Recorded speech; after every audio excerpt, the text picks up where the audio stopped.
Sir, साईनच्या value कशा लक्षात ठेवायच्या याचे एक ट्रिक सांगा. तिकडे बघ, हा आपला हात आहे, आपण असा हात पकडला, ठीक आहे. तर याच्यामध्ये आपण जी करंट आहे त्याला आपण 13 डिग्री म्हटलं, नंतर ह्याला 30 डिग्री म्हटलं, त्याला 45 डिग्री म्हटलं, ह्याला 60 डिग्री म्हटलं, आणि ह्याला आपल्याला आपल्याला त्याला 90 डिग्री म्हटलं.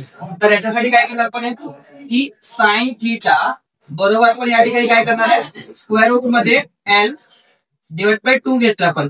एल म्हणजे काय, जो आपला बोट आहे त्याच्या लेफ्ट साइड मध्ये काय शिल्लक आहे ते घ्यायचं.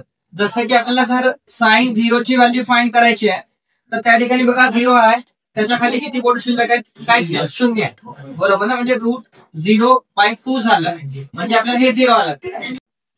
तर साइन 30 घेतला आपण, तर साइन 30 म्हणजे काय झालं आपल्याकडे बघा की 30च्या खाली किती बोट आहेत आपल्याकडे, एक बोट शिल्लक आहे.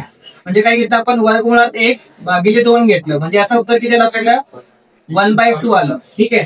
त्याच्यानंतर बघा आपल्याला साइन 45 आहे. आता साइन 45 आपल्याला कुठं झालं, हा बोट आहे, त्याच्या खाली किती बोट शिल्लक आहे, 2 आहे. म्हणजे आपण याला काय केलं, या ठिकाणी वर्गमुळात 2 भागिले आपण इथं 2 केलं, ठीक आहे. तर याचं उत्तर किती तर आपल्याकडे 1/√2 आलं. तर हे झालं 1/√2 झालं, ठीक आहे. त्याच्यानंतर बघा आपण या ठिकाणी साइन हा 60 आला, तर 60 मध्ये बघा आपल्याला याच्या खाली किती बोट शिल्लक आहेत आपल्याकडे, 3 बोट शिल्लक आहे. मग आपण काय केलं, वर्गमुळात 3 भागिले 2 घेतले, ही झाली साइन 60 ची व्हॅल्यू.